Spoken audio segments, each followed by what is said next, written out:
Hello, lovelies. Today, I'm super, super excited. We are conquering the dreaded French tip nails. And I only say it like that because I know that at least everybody I've ever talked to, or a large majority of them, when French tips are suggested to either be one of three things: sad, angry. Yeah, I've gotten that reaction before, or just basically dread. So we're going to go over all of the different lengths and shape. I pretty much try to get a whole variety in there for you so that it's not like, oh, well, yeah, it looks easy on this, but well, what about that kind of nail? No. I got you. So bear with me.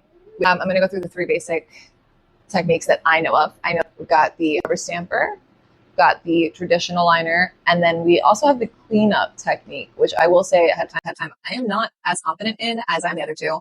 Just don't use that often. But I included it because it may be an option that you end up just enjoying most. And that's the thing, right? It's all about finding what works best for you and what you're the most comfortable with. And keep in mind that even though during this video, I did use most of the time just a regular gel polish, because I realized that that's probably what you most likely have at your disposal.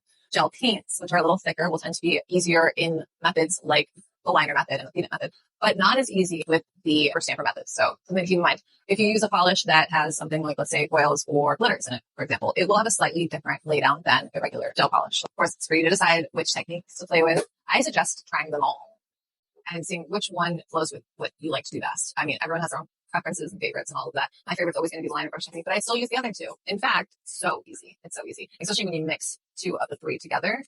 It's just like, it's easy and it makes it really, really fun. And hopefully you'll start to enjoy them instead of fearing and hating them. My nonstop rambling, per usual. What I'm talking about this whole video is my nonstop rambling. I apologize ahead of time, but hopefully a lot of it's information and confidence packed for you. Let's do it.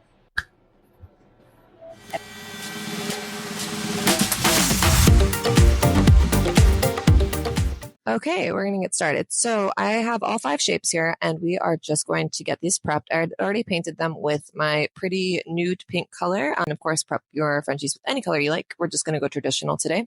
And I am just hitting these with my Velvet Matte Top Coat from Madame Glam. I highly, highly recommend always using a matte top coat before doing any nail art, but especially your French tips, which will allow you to clean up if you need to, wipe off with your rubbing alcohol and acetone mix without degrading the bottom layer. Sorry, here I'm just taking a hair off because there's always some fuzzies or hairs, right? But the matte top coat is basically a non-negotiable for me. Personally, I don't do any nail art at all without it. It keeps from bleeding, and it will just allow you for smooth, easy lines instead of having it almost fight against you. So I always recommend it. And we are going to just cure for 60 seconds in the lamp. And ready to French tip. Okay, so our first method is going to be the jelly stamper, which I have to say is one of the easiest methods that I'm going to be showing you today. So we're just cleaning it with some rubbing alcohol acetone mix using Riverwalk as our polish for today. We're going to put some on the stamper. There's just an example of one I did with some glitter gel polish. So we're putting the Riverwalk on our jelly stamper. Not too much, just enough in one of the areas because we want to leave some empty space on that stamper for when we come on in with our nail. And you want to go and almost scoop from the underside where there isn't polish into the polish and then move the stamper around to make your perfect line. Now, what you're going to really need to pay attention to here is the angle so that you don't end up with paint underneath the nail, as well as making sure that you depress it very slowly so that it makes the paint very even as you leave it off the nail. So basically, once you glide it on, you just depress slowly and allow it to cover the entirety of your French tip. Otherwise, it could leave bare spots towards the edges if you move too quickly. And then there you go. I mean, it's so easy. This is one of my absolute favorites. Now, of course, if you want a deeper French, especially when you're doing some of these nails right on their hands and you've got cuticles in the way, I always just go in with a liner brush just to touch it up and drag it a little further. And that will allow you to get a nice deep French by combining the two methods. And that has got to be probably my personal favorite way to do it when I just want to be quick and simple, especially on these more rounded nails. It's definitely the superior method in my personal opinion. And anybody can do it. That's what's so great. I mean, really all you need is a cheap rubber stamper and ideally you want your liner brush and some paint, and you're good to go. You are able to achieve an incredibly easy and gorgeous French tip that usually would only even require one coat, because that's going to be more dependent on the actual polish or paint that you're using. Obviously you want something very opaque, but because it allows you to put so much of it on it at once in just one fell swoop, you can get a nice opaque solid singular layer. And just you can even use that excess paint on the nail to just bring it out into a nice deeper French. And beautiful. And then another tip I'll just give you early, since we're already hitting it with the French with the liner brush, is when you want to use an extra large liner brush for this, the idea is to drag it all the way through from one end to the other without lifting it mid-stroke. Otherwise you'll have it kind of fling back and create kind of, well, ugly lines and flicks, basically. So the idea is that when you start on one end, drag it all the way through to the under end, whichever end, and then lift it off the nail from there. Now here we're going to be doing some short nails, because I know that people tend to struggle with Frenchies on short. So we're going to be doing this square here with a couple options as far as how thick you want to make your line. I personally love super thin lines on my short squares, but I'm going to show you that you can do it really simply with the same method and do quite a few variations. So this very thin one, very nice thin, very elegant. And then you can go a little further in and just kind of, just bounce until you get the right even thickness that you want from your line. And again, make sure you kind of just scoop up instead of down, so that you don't get any paint on the underside. And see, a little thicker. And then we're going to do it one more time, and we're going to go a little deeper this time and scoop quite a bit more and try and get a nice thicker French. But yeah, the options are endless with this. It's really quite fun. I mean, you can do this with marbling for Frenchies. I mean, really, the sky's the limit. I absolutely love what you can do with rubber stamper in general. But yep, see, beautiful. So easy. This is definitely the fastest method of all the ones that I'll be showing you. And then it's super easy. Just clean up with the same rubbing alcohol and acetone mix. Get it nice and clean. And then you can go back in. Just do a nice little layer, and then here we go. Now this one is going to be a little trickier because this has some sharp ends on it. It's one of the few things that make it a little tougher to use the rubber stamper at all times, only because if you use a super sharp end like I have here on the coffins, just like you would on the stilettos, it will eventually gouge into your silicone, so you have to be kind of gentle and just kind of watch out for that.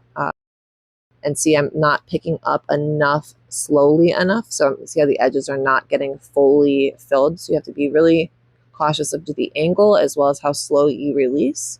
But here's a nice little V-tip French, just to give you a different idea of a different type of French at least. But you can still use your rubber stamper for that too.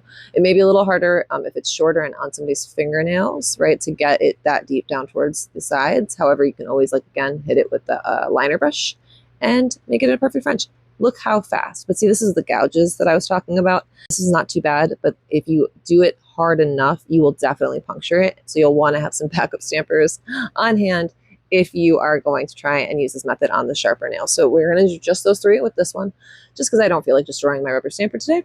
And now we're going to move on to the liner brush technique, which is actually my personal favorite, because honestly, I love anything with my liner brushes, especially Melody Susie liner brushes, because honestly, they're fabulous because the bristles are so thin. There's enough bristles that I can trim it down, make an extraordinarily thin brush, and not have to be working off of just one or two bristles. So you'll see there, I circled where I actually put my finger as an anchor. So anytime you're doing hand painting like this, you're going to want to anchor your finger somewhere on either your client's hand or your own hand, whichever is more comfortable for you. But your pinky is a fabulous anchor to help your hand stay steady as you give yourself these nice lines. And then again, what I mentioned earlier, just by dragging directly through from one end to the other will get you a nice crisp line. Now you're also going to see here, I had tried to kind of display on there, even if it was a little wonky, how to use the A-line method for Frenchies is exactly that. It's about an invisible A to guide where your Frenchies go. So, you know what I mean? The A would end off the edges where you want the French to end.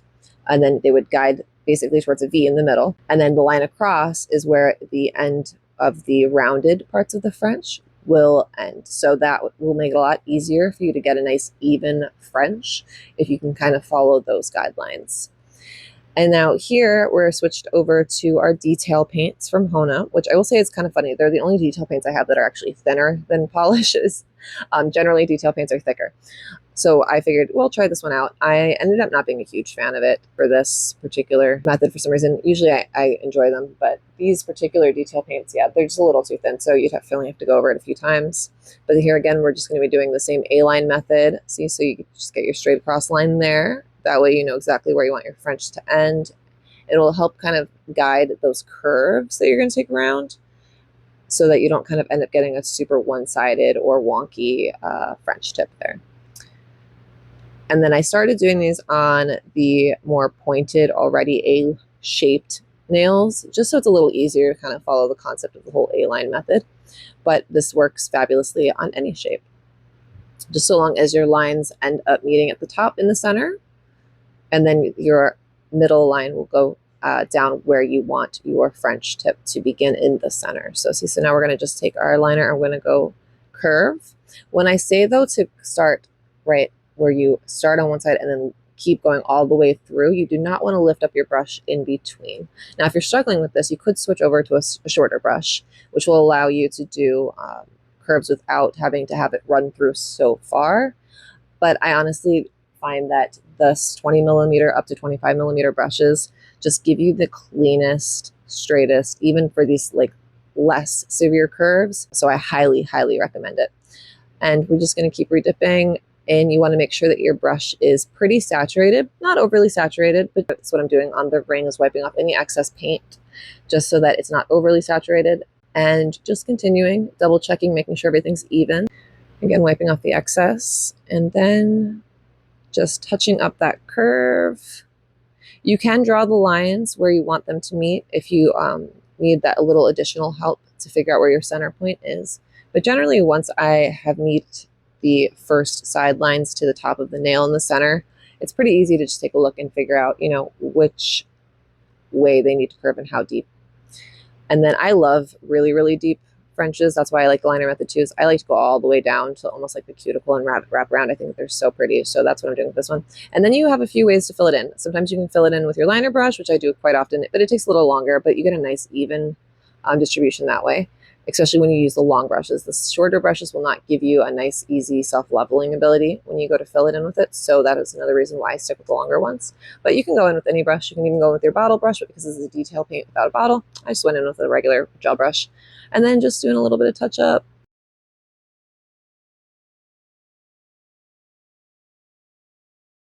Just to make sure everything's perfect, because I'm OCD and, well, that's just what I do.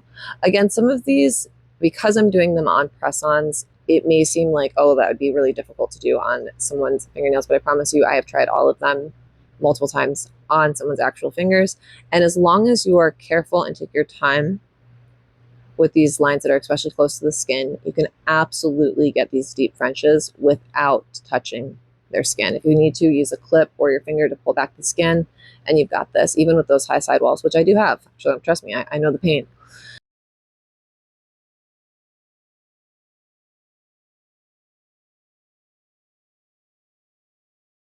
And then now we're going to go in and do the same exact technique, but with our stiletto. Same thing. So draw the lines, make sure we're hitting the center. Especially too when it's really, really sculpted like it is, it can be kind of hard to just draw them straight and up into the center. So sometimes I'll actually like do a crisscross line at the top and then fill it in. And then after you get all of those little sides filled in there,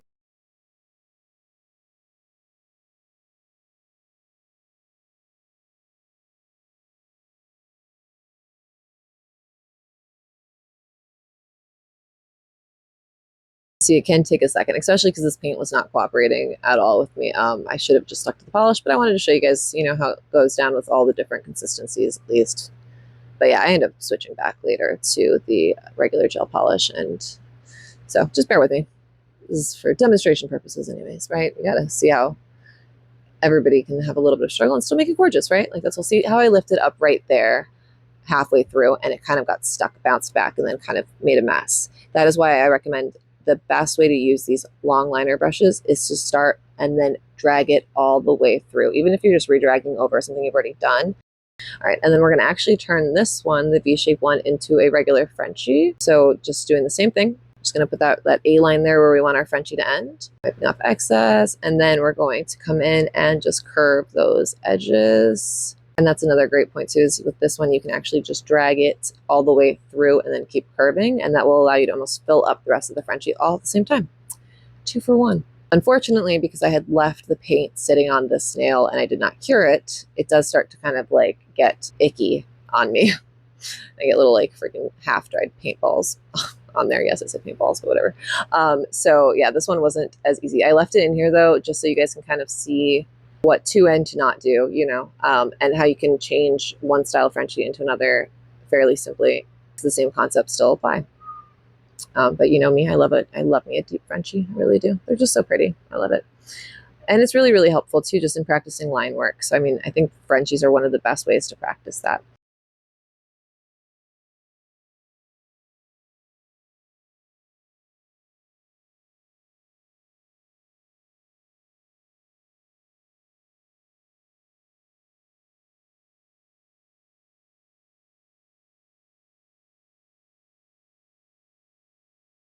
Right, and third technique and final technique is our cleanup brush technique. And this one definitely takes me the longest personally, only because I've actually only really started even playing with this concept as its own technique recently. So I tried quite a few different brushes. You'll see mostly just flat ovals. Actually used a lot of my traditional painting brushes to do this because I wanted to be able to get a nice, smooth, and crisp line. It was not that easy, I will say. However, this brush did definitely made life easier for me. And this is like a Princeton Elite watercolor brush, or no, acrylic brush or something like that, that I used to use for pastel work and stuff like that. But point is the idea is, depending on how wide your brush is and then how perfectly cut the oval part of the oval brush is, will really have a big deal on what it can do as far as the cleanup method goes, and giving you that crisp line with ease and not just, you know, getting your cleaner everywhere instead. So, all right. So this one I obviously just kind of went and got a little frustrated, and I was like, okay, screw it. We're just going to start all over. So, you know, we all get frustrated, right? So I just went back in with that detail paint and I just brushed a whole bunch of paint on it so that we could just try and do the cleanup method just from scratch in a sense. So you're going to see I wet my brush here, and we're going to just go in. Now I'm going in at a pretty flat angle with this one because of the way that these bristles are. They're pretty thin, but yet nice and sharp. So I was able to go in at a pretty flat and then angled down so that any of the alcohol acetone mix doesn't try to really run back into the polish, but yet stays on the nail bed. And luckily the size of it was pretty perfect for this nail, and was able to just get in there and give me a nice clean edge. Yeah, not bad. Of course, my OCD self couldn't just let it be, so yeah. And then I try to show you every once in a while, like, you'll see I keep turning the nail around. It's just so that you can kind of see how I would do it if it was from an actual person sitting at my table's perspective. You know what I mean? Like if I was working on somebody's hands, it's still possible to do these methods. However, I will warn, please be very careful if you're doing strictly the cleanup method on your clients. Try not to oversaturate your brush and then wipe the gel into their cuticles. I see that a lot. You need to try to lift it up at the end and then, you know, wipe it off on your lint-free cloth. Definitely try to do that. Okay, and there's 4 of our 5 so far. This one I had to wait in the mail for, but I'm glad I got this in time. This is specifically for the cleanup method, and I've seen this done quite a few times, so I was really excited to try this out. We're going to go back to our river walk, just regular gel polish, and you see I'm just covering this nail with some more paint, just all messily like we had done prior. And then we're going to pull out this fancy new brush, which I still would love to play with some more, but this was kind of my first attempt at it, so it did not go perfectly, but it's not bad. The idea with this one, at least from what I've seen, is that it's more of an upright angle that you're going to want to use, and honestly, it required quite a bit of wiping in between, and that's okay. But ideally, using it upright and letting the kind of thicker bristles do the job for you allows for like more of a swift and supposedly faster cleanup. Honestly, I struggled with this, but I believe that with some practice, this could definitely be one of the fastest ways to do Frenches. The only thing that concerns me with this method, at least like I mentioned earlier, is the wiping it accidentally into the cuticle area. So you want to make sure you lift up a lot sooner. And make sure that you keep those cuticles free and clear of uncured gel polish, please. But yeah, as you can see, I was definitely struggling quite a bit with this to get the hang of it. I'm a lefty too, so please bear with me and keep that in mind also when you're doing this yourself. So the angles at which I'm going in at, you're probably going to want to reverse if you are right-handed, because I definitely noticed that it required a certain direction in which to push it down and pull it with, if that makes sense, to get that nice clean edge. So you definitely want this in more of an upright angle, and make sure you use those thicker bristles to your advantage. However, this is one of the cheaper cleanup brushes, so it's possible that the more expensive ones are made with, nice cleaner and more even edges. That would make this, well, a lot easier in general, but it doesn't mean you can't make it work. I mean, use what you got, make it work. It's totally fine.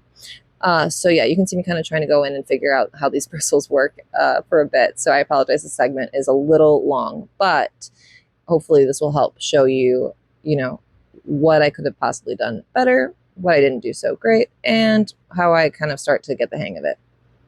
So you can do the same. But yeah, I will say this was definitely a fun brush to actually work with for sure. Like I don't know, there's just something fun about it. Like trying to get that like super speedy, like kind of clean like I've seen happen is just really, really fun. But yeah, so let's see, flipping it around, try and give you more of like how to do it with client's nails upright and just kind of swish swish. But yeah, it's not as easy. So I actually switch over to one of my baby ones for a little bit more of additional cleanup, and then additional putting back paint on, because I definitely took too much off. But hey, you can do that if you need to. If you take too much off and you want them thicker lines, go and just put some back in and just do it again. It's okay. It's practice. It's all about practice. And then you see I'll go in. But what's great is with this method is you can basically use any just nice fine round tipped brush to go in and really get those lines cleaned up. And like I said earlier, using it in combination with one of the other techniques, it's a great resource to have for you. So I always suggest having cleanup brushes at the ready. It makes it a lot easier. And that's why that matte top coat there, protecting that beautiful color underneath, is extraordinarily helpful. Anyways, yeah, sorry, this one definitely took a minute, but I didn't want to speed it up too fast and not let you kind of see. I do also apologize for the blurriness. I do believe I was getting a little bit frustrated with this one at a certain point, but it happens. It happens. I mean, we persevere on. See, and then I go back in and try to like re-white the area I want to keep white at least. But yeah, there's plenty of options for this, and I think that's the funnest part. So it is not perfect, but I definitely decided to leave that one and we started over. So basically, because I had already put polish and paint on that one and didn't cure it fast enough, so it kind of got all weird and gunky, I was like, we're going to just start over and try this one last time. So brand new, just matte top coated, new nail to play with, and we're going to do the same thing. We're going to walk all over. And then we're going to go back in and give it another shot.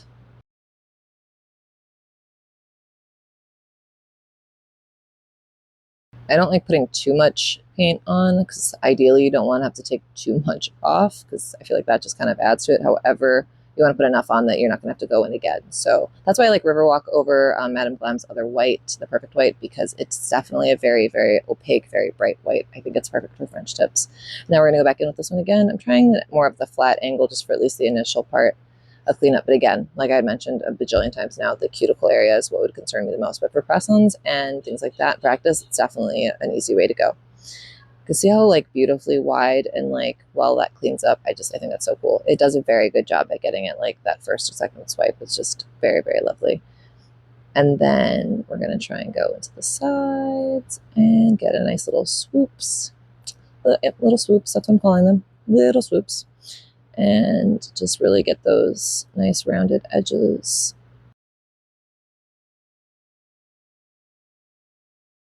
Keep cleaning your brush off in between with the lint-free wipe, and then the acetone and isopropyl alcohol mix, and then just dab so that it's not excessively full of the cleaning solution, and just keep at it until you get it to your version of perfection.